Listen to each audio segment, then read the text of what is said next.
ADP Punjabi optional दे विच अज साडा सबक है डॉक्टर फकीर मुहम्मद फकीर दे हवाले नाल लिखिया होया एक मजमून जिहदे लिखारी ने प्रोफैसर डॉक्टर वहीद कुरैशी होरी।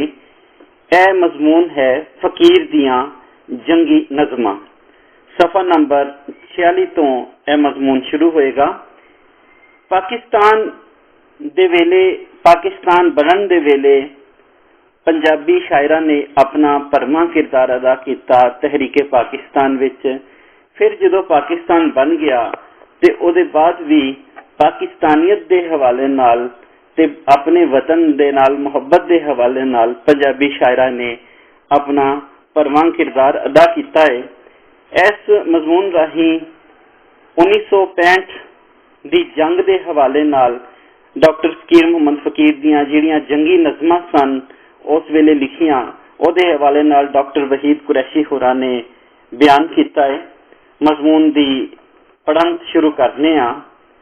1965 सितंबर विच पाकिस्तान उत्ते भारत ने हल्ला बोल दिता हमला कर दिता। भारत दी कारस्तानी कहंदे ने चलाकी नूं, अयारी नूं, मकारी नूं, साजिश नूं, शरारत नूं या फिर बिलवास्ता कीती हुई होशियारी नूं। जिहड़ी कारस्तानी भारत ने कीती सी ਉਹਦੇ कारण की सन?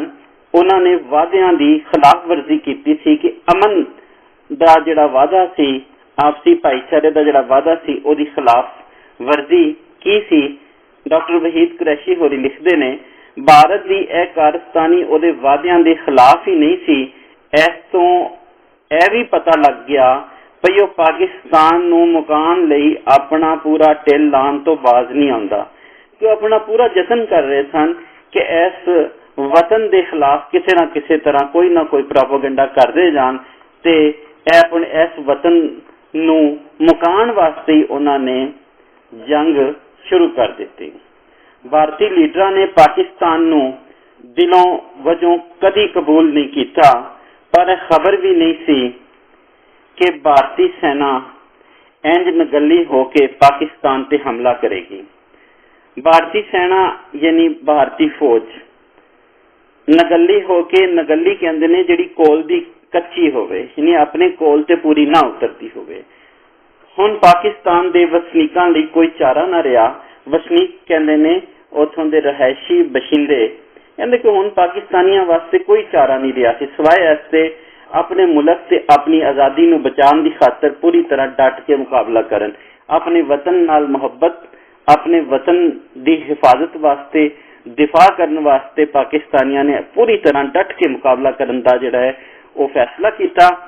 और 1965 6 सितंबर 1965 का वह वेला सी जदों भारतीय सेना ने, भारतीय फौज ने पाकिस्तान ते हमला किया सी।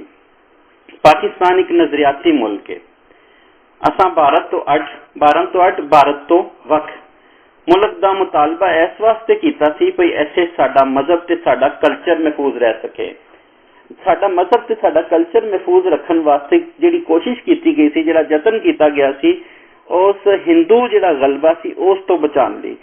क्यों जे हिंदू कल्चर ते हिंदूइज्म जिहड़ा है वो हदों वध साडे समाज का हिस्सा बनता जा रहा सी, जिस नूं बचावन वास्ते फकीर मुहम्मद फकीर होरां दे बकोल कि असी अपना कल्चर ते मजहब महफूज करने वास्ते वखरे देश की मांग की। भारतीय फौजा ने साडे ते हमला करके सानू एक चैलेंज दिता, जिसनू असां कबूल करके सिर धड़ दी बाजी ला दी। इस जंग विच फौजा ने महाजां ते कौम ने गलियां ते शहरां विच ते लिखण वालियां ने अदबी महाज ते अपना अपना फर्ज पूरा किया। जिहड़े फौज सन वो अपने महाज ते बॉर्डर से लड़ रही सी, कौम गलियां ते शहरां विच अपना उदम ते हौसले ते हिम्मत नाल लड़ रहे सन। ते अदबी महाज से लिखण वाले जिहड़े सन, जिहड़े लिखतां, जिहड़े शेर लिख रहे सन, जिहड़े नज़म लिख रहे सन, जिहड़े कहानी लिख रहे सन, जिहड़े नावल लिख रहे सन, उन्होंने अपना फर्ज पूरा किया कि अपने वतन की मुहब्बत जिहड़ी है उन्हां दीयां लिखतां विचों नज़र आउण लगी।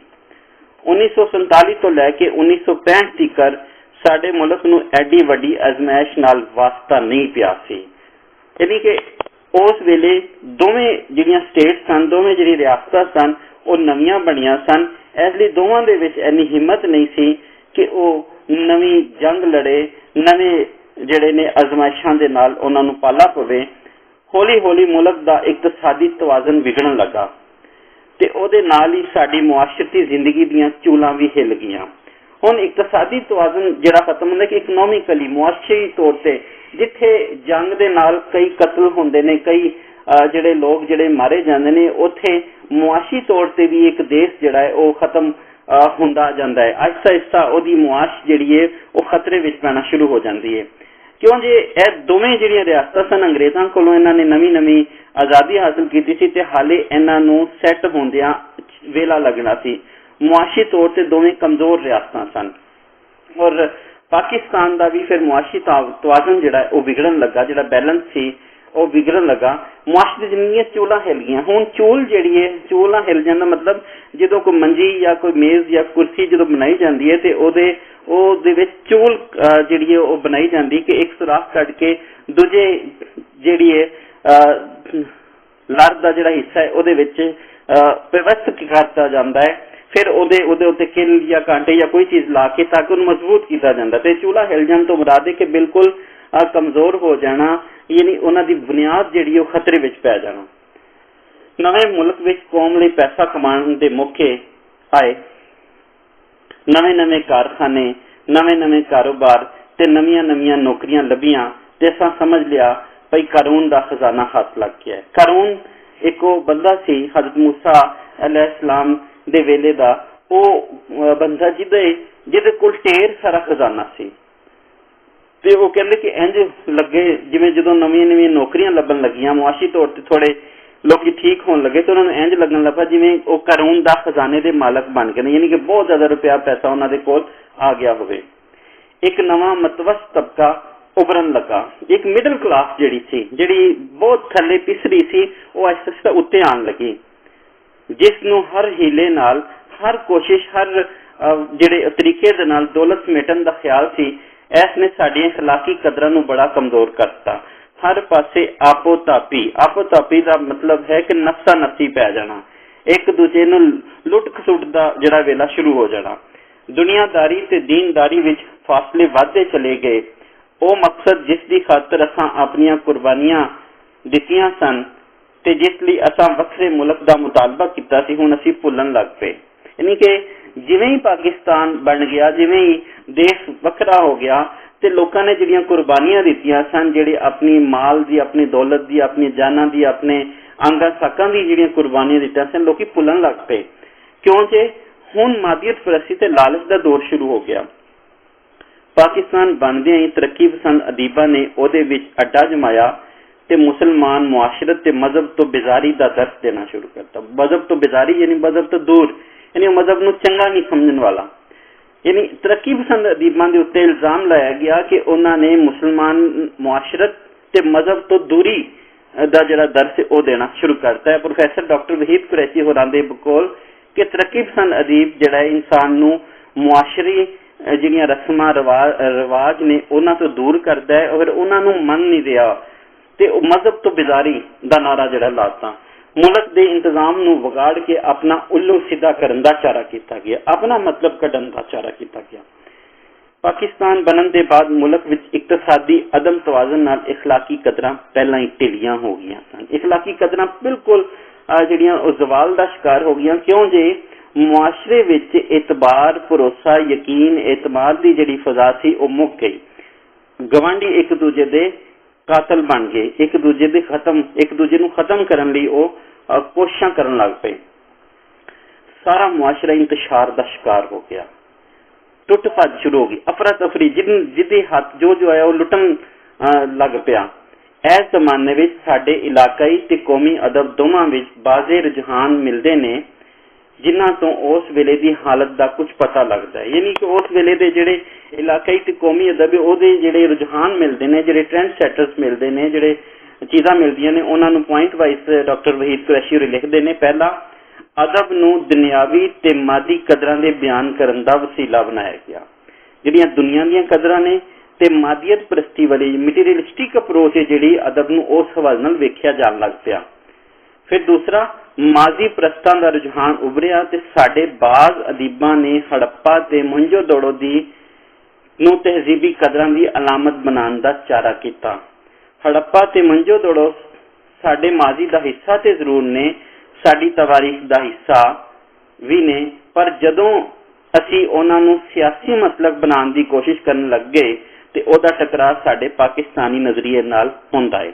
ਇੱਥੇ ਪ੍ਰੋਫੈਸਰ ਡਾਕਟਰ ਵਹੀਦ ਕੁਰੈਸ਼ੀ ਹੋਰੀ ਆਪਣੇ ਵਿਚਾਰ ਸਾਂਝੇ ਕਰਦੇ ਨੇ ਕਿ ਉਹ ਜਿਹੜੇ ਲੋਕ ਜਿਹੜੇ ਮਾਜ਼ੀ ਪ੍ਰਸਤੀ ਦੇ ਵਿੱਚ ਪੈ ਗਏ, ਉਹਨਾਂ ਨੇ ਹੜੱਪਾ ਤੇ ਮੁੰਜੋ ਦਾੜੋ ਦੀ ਤਹਿਜ਼ੀਬ ਨੂੰ ਆਪਣੇ ਆਪ ਨੂੰ ਜੋੜ ਲਿਆ, ਸਗੋਂ ਉਹਨਾਂ ਨਾਲ ਜੋੜ ਲਿਆ ਤੇ ਉਹਨਾਂ ਨੂੰ ਸਿਆਸੀ ਮਸਲਕ ਬਣਾਉਣ ਦਾ ਯਤਨ ਕਰਨ ਲੱਗ ਪਏ, ਜਿਹੜਾ ਕਿ ਪਾਕਿਸਤਾਨੀ ਨਜ਼ਰੀਏ ਦੇ ਨਾਲ ਬਿਲਕੁਲ ਮੇਲ ਨਹੀਂ ਸੀ ਖਾਂਦਾ। ਕਿਉਂਕਿ ਪਾਕਿਸਤਾਨ ਜਿਹੜਾ ਜਿਵੇਂ ਦੱਸਿਆ ਗਿਆ ਪਿੱਛੇ ਇੱਕ ਨਜ਼ਰਿਆਤੀ ਮੁਲਕ ਹੈ, ਉਸਨੂੰ ਮਜ਼ਹਬ ਦੇ ਨਾਂ ਤੇ ਹਾਸਿਲ ਕੀਤਾ ਗਿਆ ਸੀ ਔਰ ਬਹੁਤ ਜ਼ਿਆਦਾ ਦਾਨਿਸ਼ਵਰ ਇਹ ਚਾਹੁੰਦੇ ਸਨ ਕਿ ਉਸ ਨੂੰ ਇੱਕ ਮਜ਼ਹਬੀ ਰਿਆਸਤ ਜਿਹੜਾ ਉਹ ਬਣਾ ਕੇ ਪੇਸ਼ ਕੀਤਾ ਜਾਏ।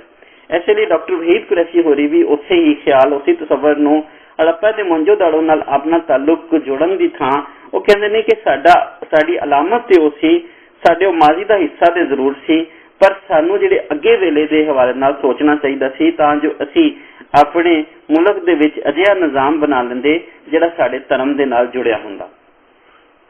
ਸਾਡੇ ਆਦਰਸ਼ਾਂ ਦੀ ਬੁਰਦਬਾਦੀ ਦੀ ਇੱਕ ਹੋਰ ਸ਼ਕਲ ਵੀ ਸਾਹਮਣੇ ਆ ਗਈ। ਆਦਰਸ਼ ਆਈਡੀਅਲ ਯਾਨੀ ਕਿ ਬਹੁਤ ਹੀ ਜ਼ਿਆਦਾ ਜਿਹੜਾ ਮਿਸਾਲੀ ਜਿਹੜਾ ਲੋਕ ਜਿਹੜਾ ਤਸਵੁਰ ਸੀ, ਉਹਦੀ ਬੁਰਦਬਾਦੀ ਦੀ ਇੱਕ ਹੋਰ ਸ਼ਕਲ ਵੀ ਆ ਗਈ।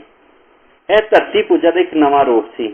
ਧਰਤੀ ਦਾ ਪਿਆਰ, ਆਪਣੇ ਵਤਨ ਨਾਲ ਮੁਹੱਬਤ ਬੜੀ ਚੰਗੀ ਚੀਜ਼ ਹੈ, ਪਰ ਜੇ ਇਹਦੇ ਟੋਕੇ ਨਾਲ ਕੋਈ ਆਪਣੇ ਹੱਥ ਵੱਢਣ ਲੱਗ ਪਏ ਤੇ ਪਾਕਿਸਤਾਨ ਦੀ ਸਾਰੀ ਜਦੋਜਹਿਦ ਦੀ ਨਫੀ ਕਰੇ ਤੇ ਇਸ ਨੂੰ ਕੋਈ ਚੰਗੀ ਗੱਲ ਨਹੀਂ ਸਮਝਿਆ ਜਾ ਸਕਦਾ। ਕਹਿੰਦਾ ਜੀ ਉਹ ਠੀਕ ਹੈ, ਆਪਣੀ ਵਤਨ ਨਾਲ ਆਪਣੀ ਧਰਤੀ ਨਾਲ ਮੁਹੱਬਤ ਠੀਕ ਹੈ, ਪਰ ਪਾਕਿਸਤਾਨ ਦੀ ਜਿਹੜੀ ਜਦੋਜਹਿਦ ਹੈ, ਪਾਕਿਸਤਾਨ ਨਾਲ ਜਿਹੜੀ ਕਮਿਟਮੈਂਟ ਹੈ, ਪਾਕਿਸਤਾਨ ਦੀ ਜਿਹੜੀ ਯਤਨ, ਪਾਕਿਸਤਾਨ ਦੇ ਲੋਕਾਂ ਨੇ ਜਿਹੜੇ ਯਤਨ ਕੀਤੇ, ਆਪਣੀਆਂ ਜਾਨਾਂ ਲਟਵਾਈਆਂ, ਕਹਿੰਦੇ ਉਹਦੀ ਨਫੀ ਨਹੀਂ ਹੋਣੀ ਚਾਹੀਦੀ। ਉਹ ਵੀ ਨਾਲ ਸਾਨੂੰ ਦੱਸਣਾ ਪਏਗਾ ਕਿ ਅਸੀਂ ਪਾਕਿਸਤਾਨ ਕਿਉਂ ਹਾਸਲ ਕੀਤਾ ਔਰ ਇਹਦੇ ਮਕਸਦ ਕੀ ਸਨ। ਬਾਜ਼ ਅਦੀਬਾਂ ਨੇ ਅਦਬ ਦੀਆਂ ਮਕਸਦੀ ਤੇ ਅਫਾਦੀ ਕਦਰਾਂ, ਹੁਣ ਅਫਾਦੀ ਕਦਰਾਂ ਉਹ ਨੇ ਜਿਹਦੇ 'ਚ ਫਾਇਦਾ ਲਿਆ ਜਾ ਸਕੇ, ਜਿਹਦੇ ਬੈਨੀਫਿਟਸ ਲਏ ਜਾ ਸਕਣ। ਕਦਰਾਂ ਦੇ ਖਿਲਾਫ ਵਜੂਦੀਅਤ ਦਾ ਪ੍ਰਚਾਰ ਸ਼ੁਰੂ ਕਰਤਾ। ਵਜੂਦੀਅਤ ਕਹਿੰਦੇ ਨੇ ਜ਼ਾਤੀ ਵਜੂਦ ਦੀ ਅਸਲ ਹਕੀਕਤ ਹੈ, ਬੇਖੁਦਾ ਕਾਇਨਾਤ ਦਾ ਫਲਸਫਾ। ਇਸ ਗਰੋਹ ਨੇ ਬਾਹਰਲੇ ਗਮ ਤੇ ਮੁਲਕ ਦੀ ਹੋਲਨਾਕ ਹਾਲਤ ਤੋਂ ਵੱਧ ਕੇ ਆਪਣੇ ਮਨ ਦੀ ਦੁਨੀਆ ਵਸਾ ਲਈ ਅਦਬ ਨੂੰ ਦਾਖਲੀ ਪੈਮਾਨਿਆਂ ਨਾਲ ਨਾਪਣ ਲੱਗ ਪਏ। ਕਹਿੰਦੇ ਕਿ ਇਹ ਜਿਹੜੀਆਂ ਚੀਜ਼ਾਂ ਸਨ ਜਿਸ ਨੇ ਖਰਾਬ ਕਰਤੀਆਂ, ਜਿਸ ਨੇ ਮਾਹੌਲ ਜਿਹੜਾ ਲਿਖਣ ਪੜ੍ਹਨ ਵਾਲਾ ਜਿਹੜਾ ਮਾਹੌਲ ਜਿਹੜਾ ਖਰਾਬ ਕਰਤਾ ਹੈ। ਪ੍ਰੋਫੈਸਰ ਡਾਕਟਰ ਵਹੀਦ ਕੁਰੈਸ਼ੀ ਹੋਰਾਂ ਦੇ ਵਿਚਾਰ ਨੇ। ਹੁਣ ਅੱਗੇ ਅਸੀਂ ਦੇਖਦੇ ਹਾਂ ਕਿ ਪੰਜਾਬੀ ਜ਼ੁਬਾਨੋ ਅਦਬ ਦੇ ਹਵਾਲੇ ਨਾਲ ਉਹ ਡਾਕਟਰ ਵਹੀਦ ਕੁਰੈਸ਼ੀ ਹੋਰੀ ਫਕੀਰ ਦੀਆਂ ਜੰਗੀ ਨਜ਼ਮਾਂ ਦੇ ਹਵਾਲੇ ਨਾਲ ਕੀ ਗੱਲ ਕਰਦੇ ਨੇ। ਪੰਜਾਬੀ ਅਦਬ ਦੀ ਇਹੋ ਹਾਲਤ ਸੀ ਜਦ 1965 ਦੀ ਜੰਗ ਵਿੱਚ ਪਾਕਿਸਤਾਨ ਇਸ ਨੂੰ ਅਜ਼ਮਾਇਸ਼ ਵਿੱਚ ਰੱਬੋਂ ਹੀ ਪੈਣਾ ਪੈ ਗਿਆ। ਹੁਣ ਅਦੀਬਾਂ ਵੀ ਜ਼ਾਤੀ ਤੇ ਸ਼ਖਸੀ ਜਕੜਬੰਦੀਆਂ ਵਿੱਚੋਂ ਨਿਕਲ ਕੇ ਆਪਣਾ ਫਰਜ਼ ਪਛਾਣ ਲਿਆ। ਸ਼ਾਇਰਾਂ ਨੇ ਹੱਕ ਤੇ ਬਾਤਲ ਦੀ ਲੜਾਈ, ਹੱਕ ਤੇ ਬਾਤਲ, ਸੱਚ ਤੇ ਝੂਠ ਦੀ ਲੜਾਈ ਵਿੱਚ ਮਾਦੀ ਕਦਰਾਂ ਤੋਂ ਵੱਧ ਮਜ਼ਹਬੀ ਕਦਰਾਂ ਦੀ ਝਲਕ ਵੇਖੀ। ਉਹਨਾਂ ਨੇ ਕਿਹਾ ਕਿ ਮਾਦੀ ਕਦਰਾਂ ਦੀ ਦੁਨੀਆ ਦੀਆਂ ਕਦਰਾਂ ਨੇ ਦੁਨੀਆ ਨਾਲ ਮੁੱਕ ਜਾਣੀਆਂ, ਮਜ਼ਹਬ ਦੇ ਨਾਲ ਉਹਨਾਂ ਨੂੰ ਜੋੜ ਕੇ ਬਿਆਨ ਕਰਨਾ ਸ਼ੁਰੂ ਕਰਤਾ। ਮਜ਼ਹਬੀ ਕਦਰਾਂ ਦੀ ਝਲਕ ਜਿਹੜੀ ਉਹ ਆਉਣ ਲੱਗ ਪਈ। ਮੁਲਕ ਦੇ ਅੰਦਰੂਨੀ ਮੁਆਸ਼ਰੇ ਦੇ ਜੋਸ਼ ਵਲਵਲੇ, ਤਾਵਨ, ਦੂਜਿਆਂ ਦੀ ਮਦਦ ਤੇ ਆਪਣੀ ਕੁਰਬਾਨੀ ਦਾ ਸਬਕ ਪੜ੍ਹ ਲਿਆ। ਉਹਨੇ ਕਿਹਾ ਕਿ ਸਾਰੇ ਜੋਸ਼ ਵਲਵਲੇ ਹੋਣਗੇ, ਸਭ ਆਪਣੀ ਦੂਜਿਆਂ ਦੀ ਮਦਦ ਤੇ ਆਪਣੀ ਕੁਰਬਾਨੀ ਦਾ ਸਬਕ ਵੀ ਸਾਨੂੰ ਸਿਖਾਉਣਾ ਪਏਗਾ। ਮੁਲਕ ਦੇ ਅੰਦਰੂਨੀ ਮੁਆਸ਼ਰੇ ਤੇ ਜੋਸ਼ ਵਲਵਲੇ, ਤਾਵਨ, ਦੂਜਿਆਂ ਦੀ ਮਦਦ ਤੇ ਆਪਣੀ ਕੁਰਬਾਨੀ ਦਾ ਸਬਕ ਪੜ੍ਹ ਲਿਆ। ਹੁਣ ਇਸ ਨਜ਼ਰੀਆਤੀ ਮੁਲਕ ਦਾ ਉਹ ਦਾਖਲੀ ਅੰਸਰ ਜਿਨ੍ਹਾਂ ਨੂੰ ਮਿਟਾਉਣ ਲਈ ਸੈਕੂਲਰਿਜ਼ਮ ਦੀ ਤਹਿਰੀਕ ਚੱਲ ਰਹੀ। ਹੁਣ ਸੈਕੂਲਰਿਜ਼ਮ ਦਾ ਜਿਹੜਾ ਤਸੱਵੁਰ ਹੈ, ਜਿਹੜੀ ਸੈਕੂਲਰਿਜ਼ਮ ਦੀ ਖਿਆਲ ਹੈ ਕਿ ਲਾਦੀਨੀਅਤ, ਕਿ ਯਾਨੀ ਕਿ ਕਿਸੇ ਮਜ਼ਹਬ ਦੇ ਨਾਲ ਜੁੜਤ ਨਹੀਂ ਔਰ ਹਰ ਮਜ਼ਹਬੀ ਜਿਹੜਾ ਹੈ ਉਹਨੂੰ ਅਪਣਾ ਲਿਆ ਜਾਏ। ਯਾਨੀ ਕਿ ਉਹ ਮਜ਼ਹਬ ਜਿਹੜਾ ਯਾਨੀ ਲਾਦੀਨੀਅਤ, ਕੋਈ ਮਜ਼ਹਬ ਨਹੀਂ। ਇਹ ਵੀ ਇੱਕ ਨੁਕਤਾ ਨਜ਼ਰ ਸੀ, ਇਹ ਵੀ ਇੱਕ ਸੋਚ ਸੀ। ਉਪਰਲੀ ਸਤਹ ਤੇ ਆ ਗਏ ਕਿਉਂਕਿ ਭਾਰਤੀ ਹਮਲਾ ਸਿਰਫ ਇੱਕ ਸਿਆਸੀ ਹਮਲਾ ਨਹੀਂ, ਉਹਦੀ ਜ਼ਿਆਦਤ ਤੇ ਪਾਕਿਸਤਾਨ ਦੇ ਨਜ਼ਰੀਏ ਤੇ ਵੀ ਪੈ ਰਹੀ ਸੀ। ਫਿਰ ਭਾਰਤ ਨੇ ਚੋਰਾਂ ਵਾਂਗਰ ਹਮਲਾ ਕੀਤਾ ਸੀ। ਇਸ ਕਰਕੇ ਇਖਲਾਕੀ ਕਦਰਾਂ ਹੁਣ ਸਾਡੀ ਮੁਆਸ਼ਰੀ ਦਾ ਤਾਨਾ ਬਾਨਾ ਸੰਵਾਰਦੀਆਂ ਸਨ। ਉਹਨਾਂ ਨੇ ਕਿਹਾ ਕਿ ਹਾਲਾਤ ਜਿਹੜੇ ਨੇ ਉਹ ਐਸੇ ਹੋ ਗਏ ਕਿ ਹਾਲਾਤ ਜਿਹੜੇ ਨੇ ਉਹ ਕਾਬੂ ਤੋਂ ਬਾਹਰ ਹੋਣਾ ਸ਼ੁਰੂ ਹੋ ਗਏ। ਮੁਲਕ ਦਾ ਜਿਹੜਾ ਦੁਸ਼ਮਣ ਸੀ ਉਹ ਅਜਿਹਾ ਸੀ ਜਿਹੜਾ ਚੋਰਾਂ ਵਾਂਗਰ ਹਮਲਾ ਕਰ ਰਿਹਾ ਸੀ ਤੇ ਉਸ ਨੇ ਸਿਰਫ ਸਰਹੱਦਾਂ ਦੇ ਉੱਤੇ ਹੀ ਨਹੀਂ ਹਮਲਾ ਕੀਤਾ, ਸਗੋਂ ਸਾਡੀਆਂ ਸੋਚਾਂ ਨੂੰ, ਸਾਡੀਆਂ ਅਖਲਾਕੀ ਕਦਰਾਂ ਨੂੰ ਵੀ ਬਰਬਾਦ ਕਰਕੇ ਰੱਖਤਾ। ਜਿਹੜਾ ਡਾਕਟਰ ਵਹੀਦ ਕੁਰੈਸ਼ੀ ਦੀ ਜਿਹੜੀ ਸੋਚ ਉਹ ਕਹਿੰਦੇ ਕਿ ਸ਼ਾਇਰੀ ਦਾ ਤਾਨਾ ਬਾਨਾ ਵੀ ਉਸਨੇ ਕਾਫੀ ਹੱਦ ਤੱਕ ਮੁਤਾਸਰ ਕਰਤਾ ਕਿ ਲੋਕ ਜਿਹੜੇ ਨੇ ਆਪਣੀ ਸ਼ਾਇਰੀ ਦੇ ਵਿੱਚ ਵੀ ਅਜਿਹੇ ਨਜ਼ਰੀਏ ਦੇ ਰਹੇ ਸਨ ਜਿਹੜੇ ਸਾਡੇ ਮੁਲਕ ਨਾਲ ਮੇਲ ਨਹੀਂ ਸਨ ਖਾਂਦੇ। ਫਿਰ ਇਹ ਉਹਨਾਂ ਨੇ ਸਿਆਸੀ ਹਮਲਾ ਨਹੀਂ ਬਲਕਿ ਹਰ ਥਾਂ ਤੋਂ ਪਾਕਿਸਤਾਨ ਦੇ ਉੱਤੇ ਹਮਲਾ ਕਰਨਾ ਸ਼ੁਰੂ ਕਰਤਾ ਸੀ। ਫਕੀਰ ਵੀ ਉਹਨਾਂ ਸ਼ਾਇਰਾਂ ਵਿੱਚੋਂ ਹੈ ਜਿਸ ਨੇ ਅਦਬ ਦੇ ਮੁਹਾਜ਼ ਤੇ ਮੁਲਕ ਤੇ ਕੌਮ ਦੀ ਖਿਦਮਤ ਕੀਤੀ। ਭਾਰਤੀ ਹਮਲੇ ਨੇ ਜਿਸ ਤਰ੍ਹਾਂ ਇਖਲਾਕੀ ਅਸੂਲਾਂ ਨੂੰ ਤੋੜਿਆ ਉਸ ਦੀ ਗੂੰਜ ਫਕੀਰ ਦੀ ਲਿਖਤ 17 ਦਿਨਾਂ ਵਿੱਚ ਬਾਰ-ਬਾਰ ਸੁਣਾਈ ਦਿੰਦੀ। ਯਾਨੀ ਉਹਨਾਂ ਦੀ ਜਿਹੜੀ ਕਿਤਾਬ ਸੀ 17 ਦਿਨਾਂ ਦੇ ਵਿੱਚ ਜਿਹੜਾ ਉਹ ਨਜ਼ਮਾਂ ਨੇ ਅਜਿਹੀਆਂ ਕਿ ਜਿਹਦੇ ਵਿੱਚ ਭਾਰਤੀ ਹਮਲੇ ਨੂੰ ਨਿੰਦਿਆ ਗਿਆ ਹੈ। ਰਹਿਣਾ ਥਾਂ, ਜਿਵੇਂ ਉਹ ਲਿਖਦੇ ਨੇ, ਰਹਿਣਾ ਥਾਂ ਥਾਈ ਸਾਰੇ ਹਰ ਵੇਲੇ ਹੁਸ਼ਿਆਰ, ਦੁਸ਼ਮਣ ਜੇ ਮੱਕਾਰ ਵੇ ਲੋਕੋ ਦੁਸ਼ਮਣ ਜੇ ਮੱਕਾਰ, ਉੱਠ ਹਮਸਾਇਆਂ ਦੇ ਘਰ ਪੰਨੀ ਰਾਤੀ ਜਿਹੜਾ ਚੋਰ, ਘਰ ਉਹਦੇ ਨੂੰ ਤੁਸੀਂ ਬਣਾਓ ਰਲ ਮਿਲ ਉਹਦੀ ਗੌਰ। ਕਹਿੰਦਾ ਜਿਹੜਾ ਹਮਸਾਇਆਂ ਦੇ ਘਰ ਜਿਹੜਾ ਉਹ ਚੋਰਾਂ ਵਾਂਗੂ ਰਾਤੀ ਆ ਜਾਵੇ, ਤੁਸੀਂ ਉਹਦੇ ਘਰ ਨੂੰ ਉਹਦੀ ਗੌਰ ਬਣਾ ਦਿਓ, ਯਾਨੀ ਕਿ ਉਹਨੂੰ ਉਹਦੇ ਘਰ ਵੜ ਕੇ ਮਾਰ ਦਿਓ। ਇਹ ਇੱਕ ਹਿੰਮਤ ਦੀ, ਉਤਸ਼ਾਹ ਦੀ ਅਲਾਮਤ ਜਿਹੜੀ ਉਹ ਹੌਸਲੇ ਤੇ ਬਹਾਦਰੀ ਦਾ ਸਬਕ ਵੀ ਇਹਦੇ ਵਿੱਚੋਂ ਮਿਲਦਾ ਹੈ ਕਿ ਜਿਹੜਾ ਤੁਹਾਡੇ ਤੇ ਹਮਲਾ ਕਰਦੇ ਤੁਹਾਡੇ ਅਖਲਾਕੀ ਕਦਰਾਂ ਦੇ ਉੱਤੇ, ਤੁਹਾਡੇ ਸੋਚ ਦੇ ਉੱਤੇ, ਤੁਹਾਡੀ ਨਜ਼ਰੀਆਤੀ ਜਿਹੜੀਆਂ ਹੱਦਬੰਦੀਆਂ ਦੇ ਉੱਤੇ ਹਮਲਾ ਕਰੇ ਤੇ ਉਹਨਾਂ ਨੂੰ ਉਹਦੇ ਘਰ ਵੜ ਕੇ ਹੀ ਮਾਰ ਦਿਓ। ਰਹਿਣਾ ਥਾਂ ਥਾਈ ਸਾਰੇ ਹਰ ਵੇਲੇ ਹੁਸ਼ਿਆਰ, ਦੁਸ਼ਮਣ ਜੇ ਮਕਾਰ ਵੇ ਲੋਕੋ ਦੁਸ਼ਮਣ ਜੇ ਮਕਾਰ। ਕਿ ਦੁਸ਼ਮਣ ਦੀ ਮਕਾਰੀ ਜਿਹੜੀ ਭਾਰਤ ਦੀ ਮਕਾਰੀ ਸੀ ਉਸ ਦੇ ਹਵਾਲੇ ਨਾਲ ਡਾਕਟਰ ਫਕੀਰ ਮੁਹੰਮਦ ਫਕੀਰ ਕਹਿੰਦੇ ਨੇ ਕਿ ਉਸ ਤੋਂ ਹੁਸ਼ਿਆਰ ਰਹਿਣਾ, ਕਿਉਂ ਜੇ ਅਸੀਂ ਆਪਣੇ ਆਲੇ ਦੁਆਲੇ ਦੇ ਨਾਲ ਨਾਲ ਆਪਣੇ ਦੇਸ਼ ਦਾ ਜਿਹੜੀ ਹਿਫਾਜ਼ਤ ਹੈ ਉਹ ਵੀ ਕਰਨੀ ਹੈ। ਜ਼ਾਲਮ ਖੂਨੀ ਜ਼ੁਲਮ ਕਮਾਵਨ, ਪਿੰਡਾਂ ਦੇ ਪਿੰਡ ਸਾੜੀ ਜਾਵਨ, ਲੋਕ ਨਹੱਤੇ ਮਾਰੀ ਜਾਵਨ, ਸੁਣਨ ਨਾ ਬਾਲਾਂ ਦੀ ਫਰਿਆਦ, ਕਰਕੇ ਭਾਰਤ ਨੂੰ ਬਰਬਾਦ, ਹੋਣਾ ਏ ਕਸ਼ਮੀਰ ਆਜ਼ਾਦ। ਜਦੋਂ ਜੰਗ ਹੁੰਦੀ ਹੈ, ਜ਼ੁਲਮ ਕਮਾਇਆ ਜਾਂਦਾ ਹੈ, ਸਰਹੱਦਾਂ ਦੇ ਦੋਵੇਂ ਪਾਸੇ ਇਨਸਾਨ ਮਰਦੇ ਨੇ, ਮੁੱਕਦੇ ਨੇ। ਭਾਰਤ ਦਾ ਜਿਹੜਾ ਹੱਲਾ ਬੋਲਣਾ ਸੀ ਉਸ ਨੇ ਪਿੰਡਾਂ ਦੇ ਪਿੰਡ ਸਾੜਨ ਜਾਣ ਨਾਲ ਤਸ਼ਬੀਹ ਦਿੱਤੀ ਹੈ ਫਕੀਰ ਮੁਹੰਮਦ ਫਕੀਰ ਹੋਰਾਂ ਨੇ। ਉਹ ਕਹਿੰਦੇ ਨੇ ਲੋਕ ਨਹੱਤੇ ਵੀ ਵਿੱਚ ਮਾਰੇ ਗਏ ਔਰ ਕਿਸੇ ਨੇ ਬਾਲਾਂ ਦੀ ਫਰਿਆਦ ਨਾ ਸੁਣੀ। ਐਸੇ ਲਈ ਜ਼ਾਲਮਾਂ ਦਾ ਜ਼ੁਲਮ, ਗੁਮੰਡ, ਤਕੱਬੁਰ ਜਦੋਂ ਮਕਾਨ ਦਾ ਤਹਈਆ ਕਰ ਲਿਆ ਤੇ ਫਿਰ ਹੀ ਅਮਨ ਦਾ ਪਾਸਾ ਜਿਹੜਾ ਹੈ ਉਹ ਅੱਗੇ ਵਧੇਗਾ। ਐਸੇ ਲਈ ਉਹ ਪਾਕਿਸਤਾਨੀ ਫੌਜ ਤੇ ਪਾਕਿਸਤਾਨ ਦੀ ਬਹਾਦਰ ਆਵਾਮ ਨੂੰ ਖਰਾਜੇ ਤਹਿਸੀਨ ਪੇਸ਼ ਕਰਦਿਆਂ ਹੋਇਆਂ ਉਹ ਅਖੀਰਲੇ ਸ਼ੇਰ ਚ ਕਹਿੰਦੇ ਨੇ, ਕਰਕੇ ਭਾਰਤ ਨੂੰ ਬਰਬਾਦ, ਹੋਣਾ ਹੈ ਕਸ਼ਮੀਰ ਆਜ਼ਾਦ। ਫਿਰ ਇੱਥੇ ਉਹ ਕਸ਼ਮੀਰ ਦੀ ਗੱਲ ਵੀ ਕਰਦੇ ਕਿ ਕਸ਼ਮੀਰ ਦੀ ਆਜ਼ਾਦੀ ਐਵੇਂ ਨਹੀਂ ਮਿਲਣੀ ਕਿ ਜਿੰਨਾ ਚਿਰ ਜਿਹਨੇ ਕਸ਼ਮੀਰ ਨੂੰ ਬਰਬਾਦ ਕਰਨ ਦਾ ਸੋਚਿਆ ਹੈ ਉਹਨੂੰ ਨਹੀਂ ਸਬਕ ਸਿਖਾਇਆ ਜਾਏਗਾ।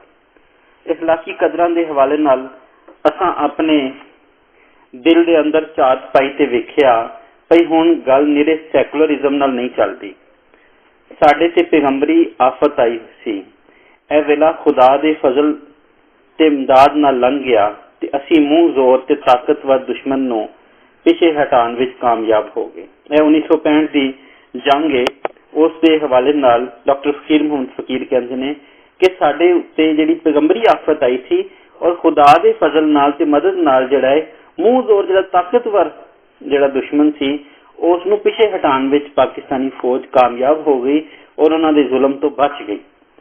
ਜੰਗੀ ਨਜ਼ਮਾਂ ਵਿੱਚ ਇਸ ਦੀ ਝਲਕ ਵੀ ਵੇਖਣ ਵਾਲੀ ਹੈ। ਡਾਕਟਰ ਫਕੀਰ ਹੋਰੀ ਫਰਮਾਉਂਦੇ ਨੇ, ਉਸੇ ਦੇ ਅੱਜ ਫਜ਼ਲਾਂ ਕੀਤੀ ਆਸ ਅਨਹੋਣੀ ਪੂਰੀ, ਮਿੱਟੀ ਵਿੱਚ ਮਲਾਈ ਉਸੇ ਭਾਰਤ ਦੀ ਮਗਰੂਰੀ। ਜਿਹੜਾ ਤਕੱਬੁਰ ਸੀ, ਘਮੰਡ ਸੀ, ਮਿਟਾ ਦਿੱਤਾ। ਉਸੇ ਵਿੱਚ ਜ਼ਮਾਨੇ ਭੰਡਿਆ ਇਹ ਮਗਰੂਰ ਨਗੱਲਾ, ਸਾਰੀ ਦੁਨੀਆ ਨਾਲੋਂ ਡਾਢਾ ਅੱਲਾ ਕਲਮ ਕੱਲਾ। ਕਹਿੰਦਾ ਅੱਲਾ ਜਿਹਦੀ ਮਦਦ ਕਰਦੇ ਉਹਨੂੰ ਕਿਸੇ ਹੋਰ ਦੀ ਮਦਦ ਦੀ ਲੋੜ ਨਹੀਂ ਹੁੰਦੀ।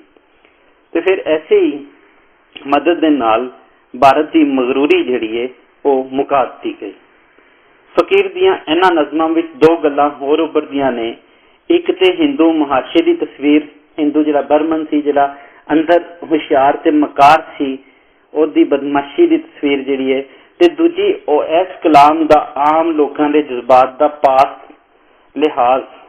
ਮਾਸ਼ੇ ਜੀ ਸਾਡੇ ਲਈ ਅਲਾਮਤ ਨੇ ਇੱਕ ਐਸੇ ਮੁਲਕ ਦਾ ਵਸਨੀਕ ਵੀ ਜਿਹੜਾ ਝੂਠਾ ਹੈ, ਮਕਾਰ ਹੈ, ਮੁਨਾਫਿਕ ਹੈ, ਦੌਲਤ ਦਾ ਭੁੱਖਾ ਹੈ, ਬੁਜ਼ਦਿਲ ਵੀ ਹੈ ਤੇ ਝੋਲੀ ਅੱਡ ਕੇ ਖੈਰਾਤ ਮੰਗਣੋਂ ਵੀ ਨਹੀਂ ਰੁਕਦਾ।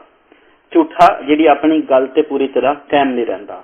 ਮਕਾਰ ਹੈ ਯਾਨੀ ਕਿ ਬਿਲਵਾਸਤਾ ਜਿਹੜਾ ਉਹ ਹਮਲਾ ਕਰਦਾ ਹੈ। ਮੁਨਾਫਿਕ ਦੋ ਚਿਹਰਿਆਂ ਵਾਲਾ। ਮੁਨਾਫਿਕ ਦਾ ਲਫ਼ਜ਼ੀ ਮਤਲਬ ਨਫਕ ਇੱਕ ਸੁਰੰਗ ਨੂੰ ਕਹਿੰਦੇ ਨੇ। ਸੁਰੰਗ ਦੇ ਦੋ ਹੀ ਮੂੰਹ ਹੁੰਦੇ ਨੇ, ਇੱਕ ਪਾਸੋਂ ਸੁਰੰਗ ਵਿੱਚ ਵੜਿਆ ਜਾਂਦਾ, ਇੱਕ ਚੋਂ ਨਿਕਲਿਆ ਜਾਂਦਾ, ਇੱਕ ਪਾਸੇ ਨਿਕਲਿਆ ਜਾਂਦਾ। ਤੇ ਮੁਨਾਫਿਕ ਅਜਿਹਾ ਬੰਦਾ ਹੁੰਦਾ ਜਿਹਦੇ ਦੋ ਚਿਹਰੇ ਹੁੰਦੇ ਨੇ। ਦੌਲਤ ਦਾ ਭੁੱਖਾ ਹੈ, ਬੁਜ਼ਦਿਲ ਵੀ ਹੈ ਤੇ ਝੋਲੀ ਅੱਡ ਕੇ ਖੈਰਾਤ ਮੰਗਣੋਂ ਵੀ ਨਹੀਂ ਰੁਕਦਾ।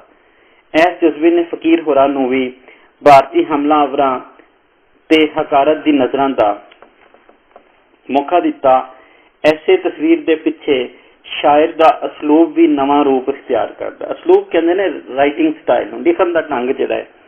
ਫਕੀਰ ਮੁਹੰਮਦ ਫਕੀਰ ਕਿਸੇ ਜ਼ਮਾਨੇ ਵਿੱਚ ਸਿੱਖੀ ਪੰਜਾਬੀ ਦੀ ਬੜੀ ਪੱਕ ਕਰਦੇ ਸਨ, ਹਮਾਇਤ ਕਰਦੇ ਸਨ, ਸਾਥ ਦਿੰਦੇ ਸਨ ਕਿ ਜਿਹੜੇ ਸਿੱਖਾਂ ਦੇ ਹਵਾਲੇ ਨਾਲ ਜਿਹੜੇ ਲਫ਼ਜ਼ ਲਿਖੇ ਜਾ ਰਹੇ ਨੇ ਔਰ ਜਿਹਦੇ ਵਿੱਚ ਜਿਹੜੇ ਸਿੱਖ ਜਿਸ ਤਰ੍ਹਾਂ ਦੀ ਜ਼ੁਬਾਨ ਵਰਤਾਰਾ ਕਰਦੇ ਨੇ, ਜ਼ੁਬਾਨ ਦਾ ਵਰਤਾਰਾ ਕਰਦੇ ਨੇ, ਫਕੀਰ ਮੁਹੰਮਦ ਫਕੀਰ ਮੁੱਢ ਵਿੱਚ ਉਸੇ ਤਰ੍ਹਾਂ ਦੀ ਪੰਜਾਬੀ ਲਿਖਣ ਦੇ ਹਮਾਇਤੀ ਸਨ।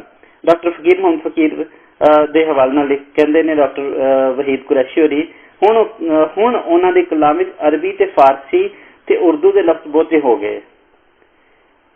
ਉਹਨਾਂ ਇਸ ਗੁਣ ਨੂੰ ਸਮਝ ਲਿਆ, ਗੁਣ ਕਹਿੰਦੇ ਨੇ ਖੂਬੀ ਨੂੰ, ਕਿ ਜੇ ਪੰਜਾਬੀ ਨੂੰ ਪਾਕਿਸਤਾਨ ਵਿੱਚ ਜ਼ਿੰਦਾ ਰਹਿਣਾ ਤੇ ਫਿਰ ਉਹਦੇ ਉਰਦੂ, ਫਾਰਸੀ ਤੇ ਅਰਬੀ ਨਾਲ ਕੋਈ ਵੈਰ ਨਹੀਂ, ਦੁਸ਼ਮਣੀ ਨਹੀਂ।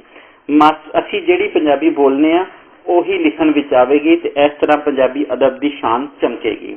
ਇੱਥੇ ਡਾਕਟਰ ਫਕੀਰ ਮੁਹੰਮਦ ਫਕੀਰ ਹੋਰਾਂ ਦੀ ਜਿਹੜੀ ਜ਼ੁਬਾਨ ਤੇ ਬਿਆਨਨ ਢੰਗ ਨੂੰ ਵਹੀਦ ਕੁਰੈਸ਼ੀ ਹੋਰਾਂ ਨੇ ਬਿਆਨਿਆ ਕਿ ਵਹੀਦ ਕੁਰੈਸ਼ੀ ਕਹਿੰਦੇ ਨੇ ਕਿ ਪਹਿਲੇ ਉਹ ਪੰਜਾਬੀ ਲਿਖ ਰਹੇ ਸਨ ਜਿਹੜੀ ਚੜ੍ਹਦੇ ਪੰਜਾਬ ਵਿੱਚ ਵਰਤੀ ਜਾ ਰਹੀ ਹੈ। ਉਹਦੇ ਵਿੱਚ ਸੰਸਕ੍ਰਿਤ ਦੇ ਤੇ ਹਿੰਦੀ ਦੇ ਜਿਹੜੇ ਅਲਫਾਜ਼ ਸਨ ਉਹ ਚੋਖੇ ਸਨ ਤੇ ਅਰਬੀ ਤੇ ਫਾਰਸੀ ਤੇ ਉਰਦੂ ਦੇ ਘੱਟ ਸਨ। ਪਰ ਜਦੋਂ ਉਹਨਾਂ ਨੇ ਉਹਨਾਂ ਦੀ ਪੱਖ ਨਹੀਂ ਕਰਨਾ ਸ਼ੁਰੂ ਕੀਤੀ ਤੇ ਫਿਰ ਉਹਨਾਂ ਨੇ ਵੇਖਿਆ ਕਿ ਅਰਬੀ ਤੇ ਫਾਰਸੀ ਤੇ ਉਰਦੂ ਦੇ ਲਫ਼ਜ਼ ਇੱਥੇ ਚੋਖੇ ਹੋਣਾ ਸ਼ੁਰੂ ਹੋ ਗਏ। ਵਹੀਦ ਕੁਰੈਸ਼ੀ ਹੋਰੀ ਕਹਿੰਦੇ ਨੇ ਕਿ ਜੇ ਪੰਜਾਬੀ ਨੂੰ ਪਾਕਿਸਤਾਨ ਵਿੱਚ ਜ਼ਿੰਦਾ ਰੱਖਣਾ ਹੈ ਤੇ ਉਹਦੇ ਉੱਤੇ ਉਰਦੂ, ਅਰਬੀ, ਫਾਰਸੀ ਦੇ ਨਾਲ ਸਾਡਾ ਕੋਈ ਵੈਰ, ਕੋਈ ਦੁਸ਼ਮਣੀ ਨਹੀਂ ਹੋਏਗੀ, ਕਿਉਂਕਿ ਉਹਨਾਂ ਨੂੰ ਨਾਲ ਲੈ ਕੇ ਹੀ ਸਾਨੂੰ ਅੱਗੇ ਜਾਣਾ ਪਏਗਾ। ਕਿਉਂ ਜੇ ਅਰਬੀ ਇੱਥੋਂ ਦੇ ਮਜ਼ਹਬ ਨਾਲ ਜੁੜੀ ਹੋਈ ਇੱਕ ਜ਼ੁਬਾਨ ਹੈ ਤੇ ਇਸੇ ਤਰ੍ਹਾਂ ਫਾਰਸੀ ਤੇ ਉਰਦੂ ਵੀ ਚੋਖੇ ਲੋਕ ਜਿਹੜੇ ਨੇ ਉਹ ਪੜ੍ਹਦੇ ਨੇ। ਫਾਰਸੀ ਇੱਥੇ ਕਈ ਸਦੀਆਂ ਤੀਕਰ ਇੱਥੇ ਜਿਹੜੇ ਹੁਕਮਰਾਨ ਬਾਰੇ ਹੋਏ ਉਹਨਾਂ ਦੀ ਜ਼ੁਬਾਨ ਰਹੀ। ਢੇਰ ਸਾਰਾ ਕਲਾਮ ਜਿਹੜਾ ਉਹਦੇ ਵਿੱਚ ਵੀ ਮੌਜੂਦ ਹੈ। ਇਸੇ ਲਈ ਵਹੀਦ ਕੁਰੈਸ਼ੀ ਕਹਿੰਦੇ ਨੇ ਕਿ ਸਾਨੂੰ ਉਹਨਾਂ ਨਾਲ ਵੈਰ ਨਹੀਂ ਰੱਖਣਾ ਪਏਗਾ, ਸਾਨੂੰ ਉਹਨਾਂ ਨੂੰ ਵੀ ਨਾਲ ਲੈ ਕੇ ਤੁਰਨਾ ਪਵੇਗਾ। ਇੱਕ ਗੱਲ ਹੋਰ ਬੜੀ ਅਹਿਮ ਹੈ, ਉਹ ਹੈ ਕਿ ਪੰਜਾਬੀ ਜ਼ੁਬਾਨ ਦਾ ਜਿਹੜਾ ਚਾਹਵਾਨ ਹੈ, ਜਿਹੜਾ ਪੰਜਾਬੀ ਜ਼ੁਬਾਨ ਦਾ ਪ੍ਰਚਾਰਕ ਹੈ, ਜਿਹੜਾ ਪੰਜਾਬੀ ਜ਼ੁਬਾਨ ਤੇ ਪੰਜਾਬੀ ਤਹਿਰੀਕ ਦੀ ਗੱਲ ਕਰਦਾ ਹੈ, ਉਹ ਕਿਸੇ ਵੀ ਦੂਜੀ ਜ਼ੁਬਾਨ ਦੀ ਮੁਖਾਲਫਤ ਨਹੀਂ ਕਰਦਾ।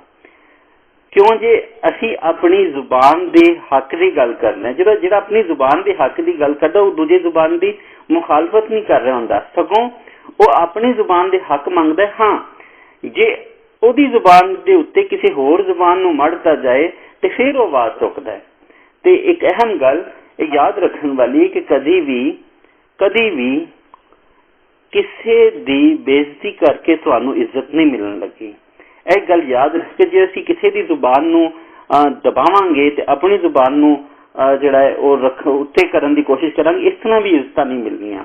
ਜ਼ੁਬਾਨ ਨੂੰ ਵਧਣ ਦਾ, ਫੈਲਣ ਦਾ, ਪੁੰਗਰਨ ਦਾ ਮੌਕਾ ਜਿਹੜਾ ਹੈ ਹਰ ਜ਼ੁਬਾਨ ਨੂੰ ਮਿਲਣਾ ਚਾਹੀਦਾ। ਔਰ ਭਾਵੇਂ ਉਹ ਇਸ ਖਿੱਤੇ ਦੇ ਵਿੱਚ ਕਿਸੇ ਤਰ੍ਹਾਂ ਵੀ ਆਈ ਹੈ ਉਸ ਨੂੰ ਵਧਣ ਦਾ ਫੁੱਲਣ ਦਾ ਮੌਕਾ ਜਿਹੜਾ ਹੈ ਉਹ ਦਿੱਤਾ ਜਾਵੇ। ਤੇ ਇੱਥੋਂ ਦੀ ਜਿਹੜੀ ਲੁਕਾਈ ਦੀ ਜਿਹੜੀ ਜ਼ੁਬਾਨ ਹੈ ਉਹ ਪੰਜਾਬੀ ਹੈ, ਉਸ ਨੂੰ ਵੱਧ ਪਹਿਲਾ ਮੌਕਾ ਉਸ ਦਾ ਹੈ, ਕਿਉਂਕਿ ਉਹਦੇ ਜੇ ਅਸੀਂ ਫਿਤਰੀ ਅਸੂਲਾਂ ਦੇ ਨਾਲ ਜ਼ੁਬਾਨ ਨੂੰ ਨਹੀਂ ਤੋਰਾਂਗੇ ਤੇ ਫਿਰ ਨਾ ਇੱਥੋਂ ਦੀ ਤਾਲੀਮ ਤਰੱਕੀ ਕਰ ਸਕੇਗੀ, ਨਾ ਇੱਥੋਂ ਦਾ ਮਾਹੌਲ, ਨਾ ਇੱਥੋਂ ਦੀ ਮੁਆਸ਼ਰਤ। ਕਿਉਂ ਜੇ ਸਾਡਾ ਜ਼ਰਖੇਜ਼ ਜਿਹੜਾ ਖਿੱਤਾ ਹੈ ਉਹਦੇ ਵਿੱਚ ਜਿਹੜਾ ਅਦਬ ਜਿਹੜਾ ਪੈਦਾ ਕੀਤਾ ਗਿਆ, ਜਿਹੜੇ ਸਾਡੇ ਬਹਾਦਰ ਜਿਹੜੇ ਪੈਦਾ ਕੀਤੇ ਹੋਏ ਨੇ, ਜਿਹੜੀ ਸਾਡੀ ਤਾਰੀਖ ਹੈ ਉਹ ਆਪਣੀ ਜ਼ੁਬਾਨ ਤੋਂ ਦੂਰ ਹੋਣ ਦੇ ਨਾਲ ਸਭ ਕੁਝ ਖਤਮ ਹੋ ਜਾਏਗੀ। ਵਹੀਦ ਕੁਰੈਸ਼ੀ ਹੋਰੀ ਵੀ ਆਪਣੀ ਜ਼ੁਬਾਨ ਦੇ ਨਾਲ ਜੁੜਨ ਦਾ ਸਬਕ ਦਿੰਦੇ ਨੇ। ਐਸੇ ਸਬਕ ਦਾ ਆਖਰੀ ਪੈਰਾਗ੍ਰਾਫ, ਫਕੀਰ ਮੁਹੰਮਦ ਫਕੀਰ ਦੀਆਂ ਜੰਗੀ ਨਜ਼ਮਾਂ ਆਪਣੇ ਅੰਦਰ ਮਜ਼ਹਬੀ ਤੇ ਵਤਨ ਦੀ ਮੁਹੱਬਤ ਦਾ ਸੁਥਰਾ ਮੇਲ ਕਾਇਮ ਕਰਦੀਆਂ ਨੇ। ਸਾਡੀ ਜੰਗੀ ਸ਼ਾਇਰੀ ਵਿੱਚ ਪੰਜਾਬੀ ਜ਼ੁਬਾਨ ਨੇ ਵੱਡੀ ਖਿਦਮਤ ਅੰਜਾਮ ਦਿੱਤੀ ਹੈ ਤੇ ਫਕੀਰ ਹੋਰਾਂ ਦਾ ਕਲਾਮ ਇਸ ਸਰਮਾਏ ਦਾ ਬੜਾ ਅਚਰਜ ਨਵੇਕਲਾ ਨਵਾਂ ਸੋਹਣਾ ਤੇ ਪਿਆਰਾ ਹਿੱਸਾ ਹੈ। ਇਹ ਸੀ ਡਾਕਟਰ ਫਕੀਰ ਮੁਹੰਮਦ ਫਕੀਰ ਹੋਰਾਂ ਦੀ ਸ਼ਾਇਰੀ ਦੇ ਹਵਾਲੇ ਨਾਲ ਲਿਖਿਆ ਹੋਇਆ ਵਹੀਦ ਕੁਰੈਸ਼ੀ ਹੋਰਾਂ ਦਾ ਮਜ਼ਮੂਨ, ਜਿਹਦੇ ਵਿੱਚ ਫਕੀਰ ਦੀਆਂ ਜੰਗੀ ਨਜ਼ਮਾਂ ਨੂੰ ਮੌਜੂ ਬਣਾਇਆ ਗਿਆ ਕਿ ਜੰਗ ਦੇ ਹਵਾਲੇ ਨਾਲ ਉਹਨਾਂ ਨੇ ਆਪਣੇ ਕਲਾਮ ਵਿੱਚ ਕਿਵੇਂ ਬਿਆਨ ਕੀਤਾ ਔਰ ਉਹਨਾਂ ਨੇ ਵਤਨ ਦੇ ਨਾਲ ਮੁਹੱਬਤ ਦਾ ਕਿਵੇਂ ਦਰਸ ਦਿੱਤਾ ਤੇ ਦੁਸ਼ਮਣ ਦੇ ਹਵਾਲੇ ਨਾਲ ਫਕੀਰ ਮੁਹੰਮਦ ਫਕੀਰ ਦੇ ਕੀ ਵਿਚਾਰ ਸਨ। ਅਖੀਰ ਵਾਲੇ ਹਿੱਸੇ ਵਿੱਚ ਉਹਨਾਂ ਨੇ ਦੱਸਿਆ ਵਹੀਦ ਕੁਰੈਸ਼ੀ ਹੋਰਾਂ ਨੇ ਕਿ ਉਹ ਜ਼ੁਬਾਨ ਤੇ ਬਿਆਨ ਦੇ ਉੱਤੇ ਕਿਵੇਂ ਉਹਨਾਂ ਦੇ ਉੱਤੇ ਅਸਰਾਤ ਸਨ ਤੇ ਕਿਵੇਂ ਉਹ ਉਹਨਾਂ ਦੇ ਅਸਰਾਤ ਤੋਂ ਬਾਹਰ ਨਿਕਲੇ। ਤੇ ਅਖੀਰਲੇ ਪੈਰਾਗ੍ਰਾਫ ਵਿੱਚ ਉਹ ਸਬਕ ਦੇ ਰਹੇ ਨੇ ਕਿ ਜਿਹੜਾ ਵਤਨ ਦੇ ਨਾਲ ਮੁਹੱਬਤ ਹੈ, ਆਪਣੇ ਮਜ਼ਹਬ ਦੇ ਨਾਲ ਜਿਹੜੀ ਮੁਹੱਬਤ ਹੈ, ਉਹਨਾਂ ਦੇ ਦਰਮਿਆਨ ਮੇਲ ਕਾਇਮ ਕਰਨਾ ਬਹੁਤ ਜ਼ਰੂਰੀ ਹੈ। ਇਹ ਸੀ ਅੱਜ ਦਾ ਸਾਡਾ ਸਬਕ ADP ਪੰਜਾਬੀ ਆਪਸ਼ਨਲ ਦਾ।